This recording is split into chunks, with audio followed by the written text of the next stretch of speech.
So dear students, आज हम बात करेंगे वर्क, पावर, एनर्जी के लास्ट लेक्चर की, that is about the power. ये इसका लास्ट टॉपिक होगा। पावर पावर क्या होता है, आइए इसको समझते हैं हम लोग कि किसी बॉडी के लिए हम पावर को कैसे डिफाइन करेंगे, क्या होता है।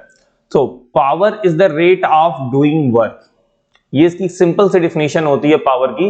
Power is the rate of doing work. या तो हम ये कह सकते हैं, या अगर हमें और भी कुछ ऐड करना हो या हम कुछ और तरीके से बोलना चाहते हैं तो हम लोग कह सकते हैं the energy, the amount of energy transferred बोलेंगे या कंज्यूम्ड बोलेंगे per unit time is also called power. तो power is the rate of doing work या the energy, the amount of energy transferred और consumed per unit time is also called power. ठीक है, इसका formula क्या होता है, power is equal to the work done upon time. P is equal to W, W is considered for work and time is T। तो अगर हम work के अकॉर्डिंग पावर के फॉर्मूले को निकालते हैं, that is W upon T। But अगर हमें इसको एनर्जी के अबाउट निकालना है, that is P is equal to energy transferred और energy consumed upon time. Power is also calculated by the energy which is E upon T. Okay, next, power is the scalar quantity. Power एक scalar quantity होती है। Scalar quantity means only the magnitude, सिर्फ और सिर्फ यहाँ magnitude होगा, कोई भी डायरेक्शन नहीं होगी। Is that clear? Power एक scalar quantity होती है। तो इसके लिए हम दो फॉर्मूला यूज कर सकते हैं, वर्क डन अपॉन टाइम और एनर्जी ट्रांसफर्ड और कंज्यूम्ड अपॉन टाइम। ठीक है, लेकिन अगर इसकी यूनिट्स की बात करेंगे तो देखते हैं इसकी जो एसआई यूनिट होती है दैट इज कॉल्ड वॉट। इसकी एसआई यूनिट को हम लोग वॉट लिखते हैं। अगर हम इसको सिंगल लेटर में रिप्रेजेंट करना चाहेंगे तो हम लिखेंगे कैपिटल W, अदरवाइज वॉट। इसकी सीजीएस यूनिट होती है अर्ग पर सेकेंड। क्या होती है बेटा, अर्ग पर सेकेंड। अर्ग पर सेकेंड का मतलब क्या हुआ, अब जैसे वॉट का मतलब क्या होता है, what is equal two joule per second. What is equal two joule per second, इसलिए इसकी सीजीएस यूनिट में, इसका कोई प्रेफर्ड एक सिंगल नेम नहीं है, तो सीजीएस यूनिट में हम इसे अर्ग पर सेकेंड बोलते हैं, क्योंकि जूल की सीजीएस यूनिट होती है अर्ग और सेकेंड तीनों यूनिट में सेम होता है, दैट इज अर्ग per second is the CGS unit of power. ठीक है, अब हम यहां इसकी यूनिट को डिफाइन करते हैं, दैट इज वॉट। हमसे कभी कभी कहता है डिफाइन 1 वॉट ऑफ पावर, तो हम 1 वॉट के पावर को डिफाइन करेंगे। और ये भी ध्यान रखेंगे कि हमें 1 वॉट के पावर को डिफाइन करना on the basis of work done and also on the basis of energy. हम इन दोनों के बेस पर 1 वॉट पावर को डिफाइन करेंगे। ठीक है, आइए देखते हैं। सो 1 what power, if 1 joule of work is done in 1 second, हम वर्क पे अकॉर्डिंग इसको डिफाइन कर रहे हैं। अगर कोई बॉडी 1 सेकेंड में 1 जूल का वर्क डन करती है, if 1 joule of work is done in 1 second, the power spent is said to be 1 watt। तब हम कहेंगे कि पावर कितना स्पेंड हुआ, 1 वॉट का पावर हुआ। अगर बॉडी 1 जूल का वर्क 1 सेकेंड में करती है तो टोटल पावर बॉडी की कितनी आ जाएगी, 1 what. That is about the work done. लेकिन अगर हमें इसे एनर्जी के बेस पे डिफाइन करना होगा 1 वॉट को, कैसे डिफाइन करेंगे, 1 watt is the power of A appliances which consume energy at the rate of 1 joule per second.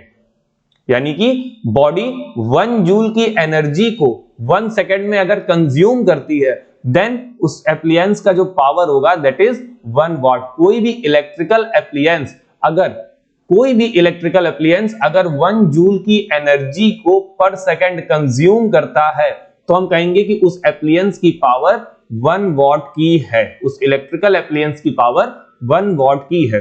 तो हम पावर को डिफाइन करते हैं on the basis of energy and on the basis of work done. और इसी तरीके से हम इसकी जो यूनिट होती है वॉट, उसमें हम 1 वॉट को डिफाइन करते हैं on the basis of work done and on the basis of energy consumption. तो वर्क डन के अकॉर्डिंग हमने कहा if 1 joule of work is done in 1 second, the power spent is said to be 1 watt. But on the basis of energy consumption, 1 watt is the power of appliance which consume energy at the rate of 1 joule per second. Then it means 1 joule of energy consumed by the electric appliance in 1 second, that its power is said to be 1 watt. Okay, अब हम इनके energy के कुछ conversion देखते हैं कि और भी यूनिट्स के साथ इनके क्या कन्वर्जन होते हैं, आइए उनको समझते हैं। जो 1 वॉट होता है, 1 वॉट को जनरली हम लिखते हैं 1 जूल पर सेकेंड।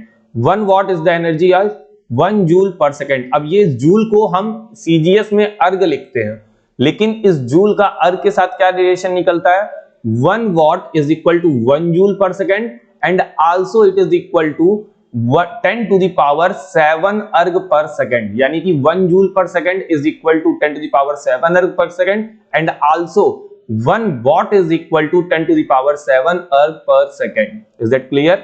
इसकी और एनर्जी की यूनिट्स देखते हैं। 1 किलोवाट में 1000 वॉट होता है। 1 किलोवाट में 1000 वॉट होता है और किलोवाट को हम लोग जनरली kW से भी शो करते हैं। किलोवाट को हम लोग kW से भी शो करते हैं। 1 kilowatt is equal to 1000 watt. Energy की एक और यूनिट होती है दैट इज पावर की एक और यूनिट होती है that is horsepower. Horsepower में कितने वॉट होते हैं? That 746 watt. कितने बेटा? 746 watt is equal to 1 horsepower, that is called HP। तो हमारे पास जितने भी व्हीकल्स होते हैं, उन गाड़ियों की जो एनर्जी होती है उसको हम HP में मेजर करते हैं। That is 1 horse power, 2 horse power. जो बेसिक इंजन होते हैं व्हीकल्स के, उनके पावर को हम हॉर्स पावर में मेजर करते हैं। So 746 watt is equal to 1 horsepower. Is that clear? तो हमने देखा कि हम पावर को on the basis of work done भी डिफाइन करते हैं और एनर्जी के बेस पर भी हम पावर को डिफाइन करके उसको फॉर्मुलेट करते हैं। अब हम बात करते हैं पावर और वर्क डन के बीच कुछ बेसिक से डिफरेंस की। तो अगर हम इनके बीच के डिफरेंसेस को देखें तो देखेंगे क्या क्या डिफरेंस हमें इनके बीच में मिलते हैं। तो आइए इसको समझने की कोशिश करते हैं। आपके सामने एक टेबल है, तो आप टेबल में देख रहे होंगे कि हमारे पास वर्क, यहां पे वर्क लिखा है और यहां पर पावर लिखा है। तो क्या कह रहा है? पहला point, work done by a force. किसी भी फोर्स के थ्रू अगर किसी बॉडी पर फोर्स अप्लाई हो रहा है, वर्क डन हो रहा है, so work done by a force is equal to the product of force and the displacement in the direction of force. किसी भी बॉडी का लिए जो वर्क डन होता है वो उस पे अप्लाइड फोर्स के और उसके डिस्प्लेसमेंट के प्रोडक्ट के इक्वल होता है। लेकिन पावर में क्या होता है? Power of a source is the rate of doing work. जो पावर होता है वो रेट से निकलता है। किसके रेट से? डूइंग वर्क, वर्क के रेट से निकलता है। तो power is the source is the rate of doing work. Okay, next, work done does not depend on time. Work done time पर डिपेंड नहीं करता, बट पावर टाइम पर डिपेंड करता है। But power spent depends on the time in which work is done. क्यों? क्योंकि भाई हमारे पास तो फॉर्मूला ही पावर का क्या कहता है? W/T। तो अगर T आ गया तो पावर टोटली टाइम पर डिपेंड करता है। बट हमारे पास अगर वर्क डन की बात करें तो दैट इज F/S, यहां पर टाइम नहीं आता। तो यही यानी कि वर्क जो होता है वो टाइम पर डिपेंड नहीं करता, बल्कि पावर टाइम पर डिपेंड करता है। नेक्स्ट, जो वर्क की SI यूनिट होती है वो होती है जूल, लेकिन जो पावर की SI यूनिट होती है वो होती है वॉट। वॉट का मतलब जूल पर सेकंड यहां पर हो जाती है इसकी SI यूनिट। यहां पर सिर्फ और सिर्फ जूल होती है और यहां पर जूल पर सेकंड हो जाती है।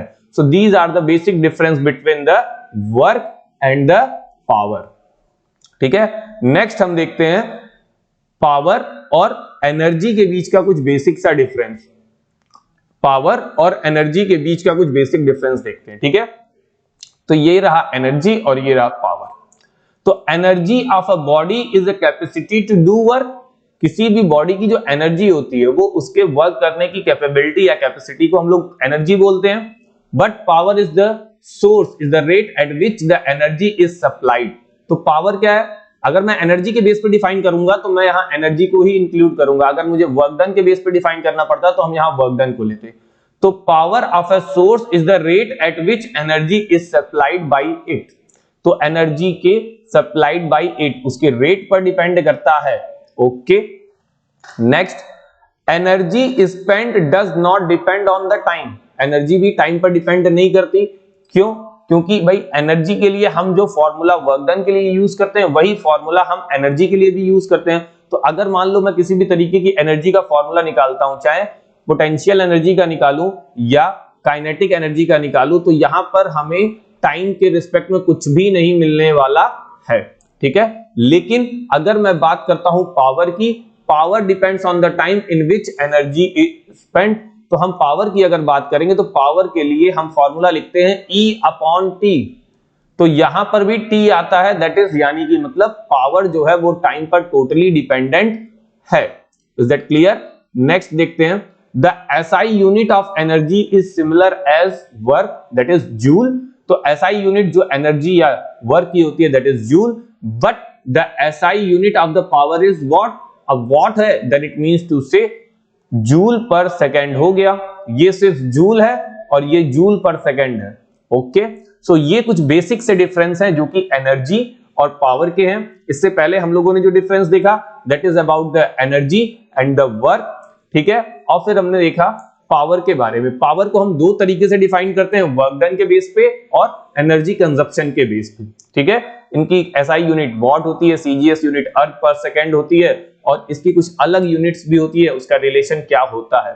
तो ये लेक्चर यहाँ पे खत्म होता है। इसके साथ ही साथ ये पूरा का पूरा चैप्टर भी बेटा यहाँ पे एंड होता है। अब इससे रिलेटेड क्वेश्चंस वगैरह आप ट्राई करेंगे, बाकी कोई भी प्रॉब्लम होती है विद द हेल्प मैं आपके लिए हमेशा वीडियो क्रिएट करता रहूंगा, बताता रहूंगा उसमें, ठीक है। Bye bye.